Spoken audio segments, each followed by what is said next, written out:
शादी को लगभग 1 साल होने को आया था। टुनटुनी चिड़िया का पति कालू कौआ एक बस कंडक्टर था। टुनटुनी चिड़िया के परिवार में उसका पति कालू कौआ, उसकी सास टूनी चिड़िया और एक ननद पिंकी चिड़िया थी। परिवार में कमाने वाला सिर्फ एक उसका पति कालू कौआ था। जैसे तैसे ये परिवार अपने दिन गुजार रहा था। एक दिन, हे भगवान, ये मेरे बेटे को क्या हो गया? भैया, तुम्हें बहुत तकलीफ हो रही है ना? भाभी के आने के बाद से ही ये सब हो रहा है। ये तू क्या कह रही है?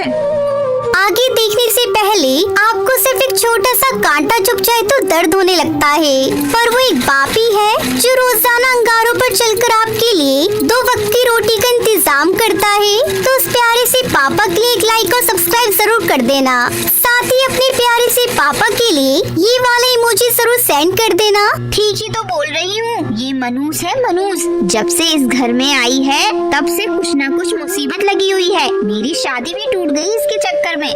पिंकी दीदी, वो तो हमारे पास दहेज के लिए पैसे नहीं थे, इसलिए रिश्ता टूट गया। तुम तो चुप ही रहो भाभी। शादी से पहले तो भैया एकदम ठीक थे, फिर अचानक शादी के बाद ही क्यों हो गया एक्सीडेंट? हे भगवान, ऐसी फूटी किस्मत है मेरी। हाय हाय, हे भगवान दया करो हम पर। तभी डॉक्टर बुलबुल सभी से कहती है, अरे देखिए, मैं तो यही कहूँगी कि इनके पैर को ऑपरेशन करके काटना पड़ेगा और कोई उपाय नहीं है। बस यही एक रास्ता है, वरना इनके पूरे शरीर में जहर फैल जाएगा।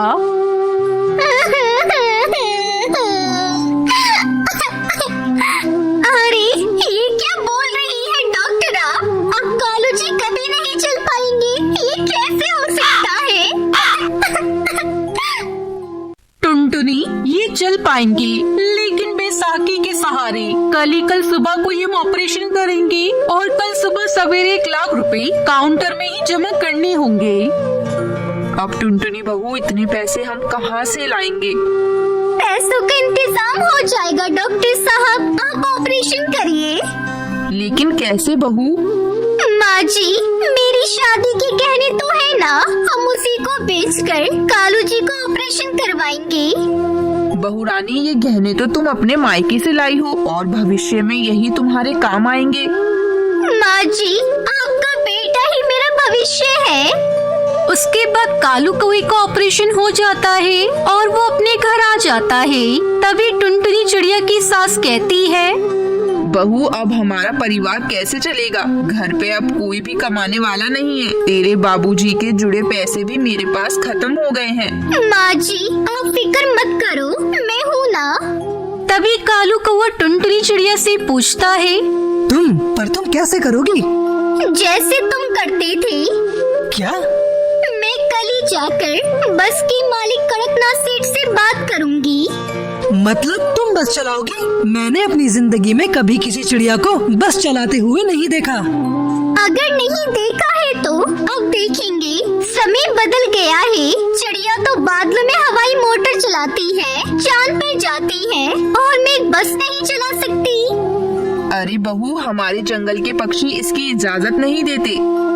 लेकिन माँ जी, हमारे जंगल के पक्षी तो चिड़िया को पढ़ने भी नहीं देते थे।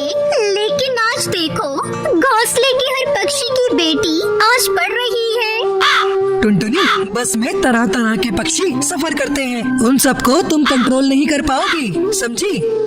मैं कर लूंगी कालू जी, एक बार मुझे मौका दीजिए। ठीक है, तुम मेरे सेठ के पास चली जाओ, वो तुम्हें मेरी जगह काम दे देंगे। अगर तुम्हें उन्होंने मना कर दिया तो तुम कहीं और मत जाना बस चलाने। कड़कनाथ सेठ जी एक भले पक्षी हैं। ठीक है कालू जी, मैं कल ही सेठ जी से काम की बात करती हूँ। तभी ये सब बातें पिंकी चिड़िया सुन लेती है और वो टुनटुनी चिड़िया से कहती है, तुम बस ड्राइवरी करना चाहती हो? पागल तो नहीं हो गई हो क्या? इसके अलावा कोई उपाय भी तो नहीं है? छी छी छी छी, घर की बहू होकर तुम बस ड्राइवरी करोगी? हमारी इज्जत डुबाना चाहती हो क्या? इसमें इज्जत डुबाने वाली क्या बात है? अगर मैं काम नहीं करूंगी तो हमारा घर कैसे चलेगा? और किसी के घर बर्तन मांजने से तो अच्छा काम ये बस चलाना ही है। अरे बहू रानी ठीक ही तो बोल रही है। बहू रानी देखो, मैं तो यही कहूँगी कि अगर तुम कर सकती हो तो तुम करो। तुम्हारी जैसी एक पढ़ी लिखी चिड़िया किसी के घर में जाकर बर्तन मांजे, ये मुझे बिल्कुल अच्छा नहीं लगेगा। खैर तुम अभी अपने घोंसले में जाओ। माँ देख लेना, इस टुनटुनी की वजह से इस घर की इज्जत चली जाएगी एक दिन। उसके बाद से टुनटुनी चिड़िया कड़कनाथ सेठ के पास जाती है और उससे कहती है, भैया आप मुझे अपने साथ ड्राइवर के तौर पर रख लीजिए ना। देखिएगा मैं बहुत अच्छा काम करूँगी। अरे तुम एक चिड़िया हो, तुम ये बस का काम नहीं कर पाओगी। तरह तरह के पक्षी आते हैं यहाँ पर। भैया मेरे घर पे खाने के लाले पड़े हुए हैं। मेरे पति का एक्सीडेंट हो गया है और वो बिस्तर पे पड़े हुए हैं। मुझे एक मौका दे दो। मैं भी मजबूर हूँ टुनटुनी बहन, मैं चिड़िया को बस चलाने नहीं दे सकता। ये मेरे उसूलों के खिलाफ होगा। पर हाँ, लेकिन मैं तुम्हें एक कबूतर के बारे में बताता हूँ, वो तुम्हें जरूर काम बता देगा।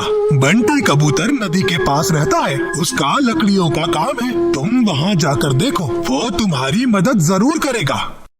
टुनटुनी चिड़िया तुरंत बंटी कबूतर के पास जाती है और उससे कहती है, बंटी भैया मेरे लायक कोई काम है आपके पास? मुझे काम की बहुत जरूरत है।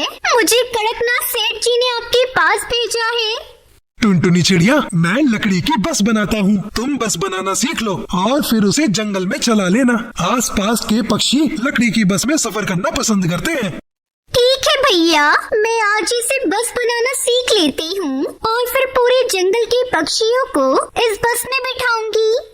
उसके बाद टुनटुनी चिड़िया बस बनाना सीख लेती है और लकड़ी की बस में जंगल के पक्षियों को बिठाकर पैसे कमाने लगती है।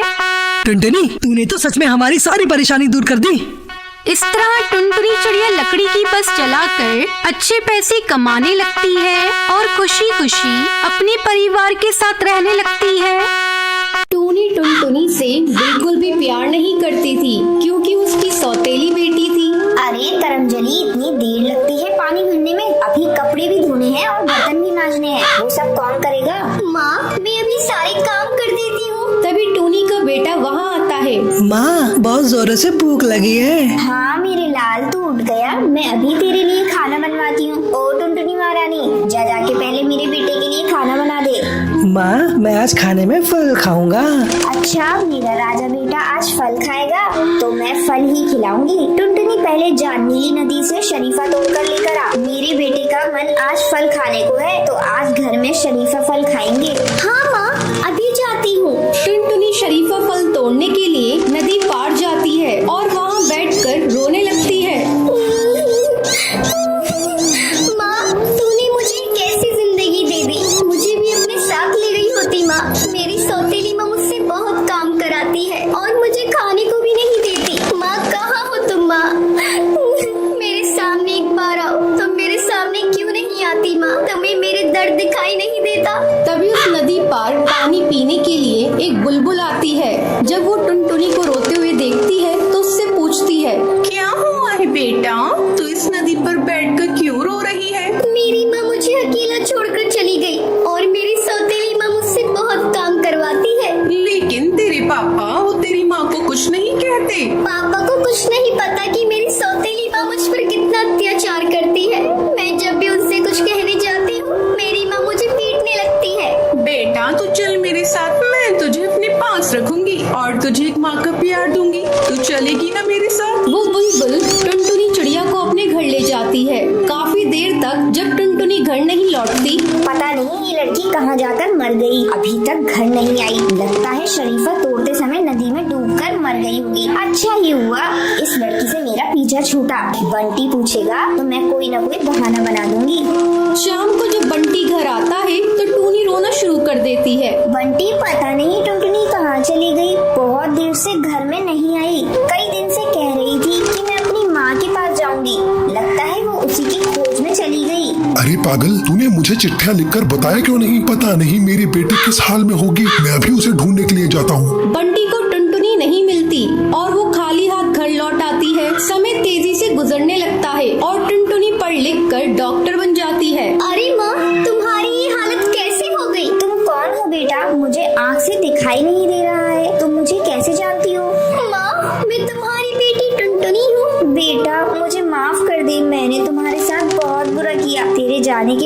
अचानक मेरी आंखों की रोशनी चली गई और मैं अंधी हो गई बेटा। और एक तूफान में बंटी और पप्पू की मौत भी हो गई। मैं बर्बाद हो गई बेटा, बर्बाद हो गई। माँ तुम चिंता मत करो, जो हो गया सो हो गया। अब मैं तुम्हें कहीं नहीं जाने दूंगी, तुम मेरे ही साथ रहोगी। फिर टुनटुनी और टूनी साथ साथ रहने लगती है। सुंदरवन जंगल में टूनी चिड़िया और उसकी सास बबली कबूतरी रहा करती थी। बबली कबूतरी अपनी बहू टूनी चिड़िया पर बहुत अत्याचार किया करती थी। टूनी बहू तू यहाँ बैठी क्या खा रही है? मैं भूख से मरी जा रही हूँ, लेकिन तुझे मेरी परवाह कहाँ? माँ जी अभी तो आप ही ने कहा था कि आप अभी नहीं खाएंगी। डायन तूने झूठ बोलना भी शुरू कर दिया। मैंने कब तुझे कहा था कि मैं नहीं खाऊंगी? तू मुझे भूखा मारना चाहती है? नहीं माँ जी ऐसी कोई बात नहीं है, मैं अभी आपके लिए खाना लगा देती हूँ। इसी तरह बबली कबूतरी छोटी छोटी बात पर टूनी चिड़िया को कुछ न कुछ सुना दिया करती थी। एक दिन टूनी चिड़िया आकर बबली कबूतरी को बताती है, माँ जी मैं माँ बनने वाली हूँ। तो क्या हुआ, तू माँ बनने वाली है? ऐसे आकर बता रही है जैसे तू अमीर बनने वाली है। सभी चिड़िया माँ बनती हैं, इसमें नई बात कौन सी है? जा जाकर अब काम कर, तेरे मायके से नौकरानी नहीं आने वाली। ऐसे ही 7 महीने गुजर जाते हैं। एक दिन टूनी चिड़िया कपड़े धोने के बाद गीले कपड़े सुखाने के लिए अपनी ननद लाडो को बुलाती है। लाडो ओ लाडो जरा जल्दी यहाँ आना। क्या है भाभी? लाडो इन कपड़ों को ले जा और बाहर डाली पर सुखा दे। टूनी बहू तू ये क्या कर रही है? अब मेरी बेटी कपड़े सुखाएगी? तू माँ बन रही है तो क्या सभी लोग तेरे आगे पीछे काम करने के लिए घूमेंगे? लाडो कपड़े नहीं सुखाएगी, तू खुद जाकर और कपड़े सुखा दे। लेकिन माँ जी ये बाल्टी बहुत भारी है, डॉक्टर ने मुझे भारी चीजें उठाने से मना किया है। तू जाती है या मैं मोंटू बेटे को बुलाऊं? 2 थप्पड़ तुझे लगाएगा तब तेरी अकल ठिकाने आएगी। नहीं माँ जी आप मोंटू चिड़ी को मत बुलाइए, मैं खुद ही कपड़े सुखा लेती हूँ। टूनी कपड़ों से भरी बाल्टी उठाकर बाहर डाली पर जाने लगती है। तभी उसके पंख लड़खड़ाने लगते हैं और वो पेड़ से नीचे गिर जाती है। करमजली एक काम भी ठीक से नहीं कर पाती। पहले से घर का खर्च कम था, जो इसने डॉक्टर का भी खर्चा बढ़ा दिया। बबली कबूतरी टूनी चिड़िया को लेकर हॉस्पिटल जाती है। डॉक्टर मेरी बहू को जल्दी होश में ला दो। माँ जी आपकी बहू की हालत बहुत सीरियस है, आखिर ये बेहोश कैसे हो गई? क्या बताऊं डॉक्टर, खड़ी थी तभी उसको चक्कर आ गए और गिर गई। डॉक्टर इसे जल्दी होश में ला दो, घर का सारा काम पड़ा हुआ है। अरे आप कैसी सास है? आपकी बहू जिंदगी और मौत से जूझ रही है और आपको अपने घर के काम की पड़ी है। अब आपकी बहू को इस हॉस्पिटल में 2 दिन तक रखा जाएगा। डॉक्टर ऐसा नहीं हो सकता, तुम मेरी बहू को बस होश में ला दो, मैं उसे जल्दी घर लेकर जाऊंगी। ठीक है थोड़ी देर आप यहाँ इंतजार कीजिए, मैं अभी आती हूँ। तभी डॉक्टर उसे वहाँ बिठाकर पुलिस को फोन कर देती है। इंस्पेक्टर कौर आप इस जालिम कबूतरी को गिरफ्तार कर लो, इसने अपनी बहू पर बहुत सारे जुल्म किए हैं। अभी अभी इसकी बहू ने होश में आने के बाद मुझे सारी बात बताई है। पुलिस बबली कबूतरी को गिरफ्तार करके ले जाती है और इस तरह टूनी चिड़िया को अपनी अत्याचारी कबूतरी सास से छुटकारा मिल जाता है। कुछ दिन जेल काटने के बाद कबूतरी घर आती है और अपने पुराने रूप में आ जाती है और टूनी चिड़िया से कहती है, अरे तू घोंसले में कैसे बैठी है? चल निकल घोंसले से और चल घर के काम कर। माँ जी मैं अभी चल रही हूँ, आप मुझ पर गुस्सा क्यों कर रही हैं? गुस्सा नहीं तो और क्या करूँ तुझ पर? मेरे बेटे के तो कर्म ही फूट गए। मैंने तो सोचा था तेरा बाप गाड़ी देगा, सोने की सिकड़ी देगा, लेकिन उसने तो कुछ नहीं दिया। तू अपने मायके से तो कुछ नहीं लाई और यहाँ महारानी बनकर बैठी रहेगी। माँ जी आपको ये सारी बातें मेरी मम्मी पापा से कहनी चाहिए थी। हरामखोर, मुझे जेल भिजवाकर तेरा कलेजा ठंडा नहीं हुआ और तू अब जुबान भी चलाने लगी। माँ जी मुझे मत मारिए, मेरी क्या गलती है? एक दिन फिर बबली कबूतरी टूनी को परेशान करने के लिए उसके कमरे में जाती है। क्योरी महारानी टूनी कैसे आराम फरमा रही है? चल जाकर उपले बना। माँ जी मैं दूसरे काम कर लूंगी, मैंने कभी उपले नहीं बनाए। अच्छा तो चल मैं तुझे सिखा दूंगी। अगर तुझे उपले नहीं बनाने थे तो तेरे माँ बाप ने इस घर में शादी क्यों की? चल अब चलकर उपले बना, 4 दिन से उपले नहीं बने। माँ जी मुझसे उपले नहीं बनेंगे, आने दीजिए इनको, मैं इनसे कह दूंगी मुझे उपले नहीं बनाने हैं। ले वो आ गया। अब बोल, देखती हूँ वो तेरी बात मानता है या मेरी बात मानता है। माँ, तुम दोनों में बहस कैसे हो रही है? तू अपनी पत्नी से ही पूछ ले। क्या हुआ जी? देखिए ना जी, माँ जी मुझे उपले बनाने को कह रही है। मैं उपले नहीं बनाऊंगी। मैंने कभी अपनी जिंदगी में उपले नहीं बनाए। आपने मुझसे शादी के उपले बनाने को की थी। क्या कहा तूने? तू उपले नहीं बनाएगी? अब तो घर के सारे काम तुझे ही करने हैं। तू दहेज लेकर नहीं आई है। आपने दहेज के लिए मेरे पापा से क्यों नहीं कहा? कहा तो था तेरे बाप को। कंकाल निकला, खाली हाथ अपनी बेटी को यहाँ भेज दिया। मेरे सारे शौक धरे के धरे रह गए। मैंने तो अपने दोस्तों से भी कह दिया था, लेकिन तेरे कंकाल बाप ने मेरे दोस्तों के सामने कोई इज्जत नहीं रखी। तो जल्दी से माँ जो कहती है वो कर, नहीं तो तेरे भाई को बुलाकर तुझे तेरे घर भेज दूंगा। आप लोग मेरे साथ बहुत गलत कर रहे हैं। गलत तो अब मैं करूंगी। अरे मोंटू, चल फोन लगा अब इसके भाई को और उससे साफ साफ कह दे अभी आए और अपनी बहन को ले जाए। मुझे ऐसी कंगाल बहू नहीं चाहिए। मोंटू चिड़ा टूनी के भाई को फोन लगाने लग जाता है। आपने जिस व्यक्ति को कॉल किया है वह अभी आप लोग ऐसा क्यों कर रहे हैं? मत लगाइए फोन मेरे भाई को। अभी तो उसने मेरी शादी की है। मेरे मायके वालों ने अपनी हैसियत से ज्यादा खर्च करके मेरी शादी की, लेकिन आप लोगों को इससे क्या? लड़की वाले बिक जाए, लेकिन आप लोगों को कोई फर्क नहीं पड़ता। आप लोगों को तो बस दहेज से मतलब है। मैं कहता हूँ तू अब चुप हो जा। क्या साले साहब, मैं कब से तुझे फोन लगा रहा हूँ, तू फोन क्यों नहीं उठा रहा? तू जल्द से जल्द यहाँ और अपनी बहन को लेता जा। ये आप क्या कह रहे हैं जीजा जी? ऐसी क्या बात हो गई? पहले मेरी बात मेरी बहन से कराओ। मोंटू चिड़ा टूनी चिड़िया को फोन देता है। भैया तू जल्दी मुझे लेने आ जा। मेरे ससुराल वाले दहेज के लालची हैं। ये सुबह से मुझे मार पीट रहे हैं। मैं यहाँ और कुछ दिन रही तो मैं मर जाऊंगी। टुन्नू चिड़ा अपनी बहन की बातें सुनकर हवाओं को चीरता हुआ वहाँ आता है। भैया तू मुझे यहाँ से ले चल। ये लोग मुझे बहुत मार रहे हैं। क्यों जी, आप लोग मेरी बहन को क्यों मार रहे हैं? क्यों जीजा जी? इसी दिन के लिए मैंने अपनी बहन का हाथ आपके हाथ में दिया था। अब तो मैं बहन को 1 मिनट भी यहाँ नहीं छोड़ूंगा। हाँ, ले जा तू अपनी बहन को। मैं अपने बेटी की दूसरी शादी कर दूंगी। मैं तो अपनी बहन को लेता ही जाऊंगा, लेकिन तुम लोगों को मैं नहीं छोड़ूंगा। देखता हूँ आपके बेटे की दूसरी शादी कैसे होती है। मैं आप लोगों का जीना हराम कर दूंगा। अरे तू तो मेरे ही घर में खड़ा होकर मुझे ही धमकी दे रहा है। अपनी बहन को लेकर चुपचाप यहाँ से चला जा, वरना मैं तेरा वो हाल करूँगी कि तेरे घर वाले भी तुझे नहीं पहचानेंगे। भैया इन लोगों से बहस मत करो, जल्दी चलो यहाँ से। ये लोग कुछ भी कर सकते हैं। टूनी चिड़िया अपने भाई टुन्नू के साथ मायके चली जाती है। तो ये थी आज की कहानी। आज के लक्की विनर्स के नाम ये रहे आपके स्क्रीन पर।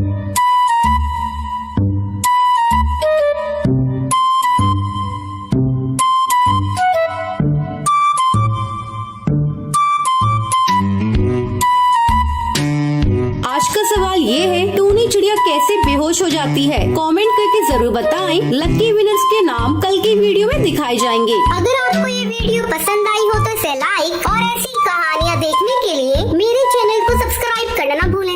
एक बार जंगल में बहुत तेज बारिश हो रही होती है। शीला चिड़िया अपनी दोनों बेटियों के साथ बैठी थी। देखा रानी चिड़िया, तुम मुझसे पूछती थी ना माँ आप इतना दाना क्यों इकट्ठा करके रखती हैं? देखा बेटा, कितने दिनों से बारिश रुकने का नाम नहीं ले रही है, इसलिए हमारे पास पहले से अपना पेट भरने के लिए दाना रखा है। तभी चिड़िया के दरवाजे पर कालू कौआ आता है। चिड़िया बहन खोलो दरवाजा, मेरे बच्चे भूखे हैं, थोड़ा सा खाना दे दो ना हमें, हम बहुत मुसीबत में हैं। कालू कौआ, मैं जानती हूँ तुम कितने आलसी हो। मैंने तुम्हें कितना कहा था दाना इकट्ठा कर लो, बरसात का कोई भरोसा नहीं। रानी चिड़िया अपनी माँ से कहती है, माँ दे दो ना दाना। कालू कौआ कितनी मुसीबत में है, हमें दूसरों की मदद करनी चाहिए ना। अब रानी चिड़िया की माँ कौवे को दाना दे देती है। लो कालू कौआ, ये दाना अपने बच्चों को खिला देना। शुक्रिया चिड़िया बहन, तुम्हारा एहसान मैं कभी नहीं भूलूंगा। अब कौवा दाना लेकर अपने घोंसले में चला जाता है। वो शीला चिड़िया बहुत ही घमंडी है, उसे अपने दाने का बहुत घमंड है। मैं अब उससे मदद मांगने नहीं जाऊंगा। कल देखो बारिश बंद हो जाए तो दाना लेकर आऊंगा। अगले दिन बारिश रुकने का नाम नहीं लेती है। कौवे के बच्चे भूखे होते हैं। पापा भूख लग रही है, रानी चिड़िया से खाना मांग कर ले आओ ना। अब कौवा रात में चिड़िया के घर में दाना चुराने का प्लान बनाता है। जब चिड़िया सो जाती है वो दाना चुराने लगता है। तभी उसकी पूंछ में मोमबत्ती से आग लग जाती है। बचाओ बचाओ, मेरी पूंछ में आग लग गई। तभी रानी चिड़िया अपनी चोंच से आग बुझाती है। ये देखकर कौवे को अपनी गलती का एहसास हो जाता है। चिड़िया उसे दाना दे देती है। तो ये थी आज की कहानी। इसलिए हमें हमेशा अपने अच्छे समय में अपने बुरे वक्त की तैयारी करनी चाहिए। आज का सवाल ये है, कौवे का क्या नाम था? अगर आपको पता है तो आप हमें कमेंट करके जरूर बताएं। एक जंगल में दो चिड़िया रहती थी। एक का नाम था रानी चिड़िया और दूसरी का नाम था टीना चिड़िया। वो दोनों बहनें थी। टीना चिड़िया रानी चिड़िया से बहुत ज्यादा खूबसूरत थी, वहीं रानी चिड़िया ज्यादा खूबसूरत नहीं थी। अरे रानी चिड़िया, तुम कितनी बदसूरत हो और मुझे देखो, मैं कितनी खूबसूरत हूँ। तुम तो काली कलूटी हो। कोई नहीं टीना चिड़िया, इसमें मेरी क्या गलती? अगर मैं खूबसूरत नहीं हूँ तो? तभी उनकी माँ शीला चिड़िया आ जाती है। सुनो रानी चिड़िया, कल तुम्हें देखने के लिए रिश्ते वाले आएंगे। माँ, मैं रानी चिड़िया से बड़ी हूँ, फिर भी चलो कोई नहीं। आपको रानी चिड़िया की फिक्र होगी। कौन करेगा इस काली से शादी? टीना चिड़िया, ऐसा नहीं बोलते हैं। रानी चिड़िया तुम्हारी बहन है। अगले दिन रानी चिड़िया को देखने के लिए राजू चिड़ैया और उसका दोस्त कौवा आता है। आइए बैठिए। रानी चिड़िया जल्दी आओ, देखो मेहमान आ गए हैं। रानी चिड़िया वहाँ पर आती है। राजू चिड़ैया उसे देखकर बोलता है, शीला चिड़िया, मैं नहीं करूँगा इस काली चिड़िया से शादी। सब मेरा मजाक उड़ाएंगे। हाँ शीला चिड़िया, मेरा दोस्त किसी से कम थोड़ी है। इसे बहुत अच्छी चिड़िया मिल जाएगी। आपकी बड़ी बेटी टीना चिड़िया कहाँ है? वो बहुत खूबसूरत है। आप उसकी शादी राजू से करवा दीजिए। माँ, कोई नहीं, अगर इन्हें टीना से शादी करनी है तो आप करवा दीजिए। अगले दिन टीना चिड़िया और राजू की शादी हो जाती है। अब टीना चिड़िया रानी चिड़िया से कहती है, अब देख, मेरी तो शादी हो गई है, तू अपनी फिक्र कर रानी चिड़िया, तेरा क्या होगा? तभी राजू चिड़ैया आता है। टीना चिड़िया, कहाँ थी तुम? मैं तुम्हें कितनी देर से ढूंढ रहा था। तुम हर पल मुझ पर नजर रखे क्यों बैठे रहते हो? जाओ जल्दी से मेरे लिए दाना लेकर आओ, मुझे भूख लग रही है। अब बेचारा राजू चिड़ैया दाने की तलाश में निकल गया। उसका दोस्त कौवा बोला, और भाई क्या हाल है शादी के बाद तुम्हारे? यार मैं बहुत परेशान हूँ। लगता है मैंने टीना चिड़िया से गलत शादी कर ली। वो खूबसूरती के आगे मुझे कुछ नहीं समझती है। इससे अच्छा तो मैं रानी चिड़िया से शादी करता। अब ऐसे ही काफी दिन गुजर जाते हैं। अब टीना चिड़िया अपने पति पर बहुत अत्याचार करती थी। अब वो उससे तंग आ जाता है। टीना चिड़िया, निकलो मेरे घर से। तुमने मुझे बहुत तंग कर दिया। तुमसे अच्छी तुम्हारी बहन रानी चिड़िया है। खूबसूरती ही सब कुछ नहीं होती है, मुझे समझ आ गया है। अब बेचारी टीना चिड़िया को अपनी गलती का एहसास हो जाता है। वो रानी चिड़िया से माफी मांगती है। रानी चिड़िया, मुझे माफ कर दो, मैंने तुम्हारे साथ बहुत गलत किया, तुम्हारे रंग का मजाक उड़ाया। अब रानी चिड़िया टीना चिड़िया को माफ कर देती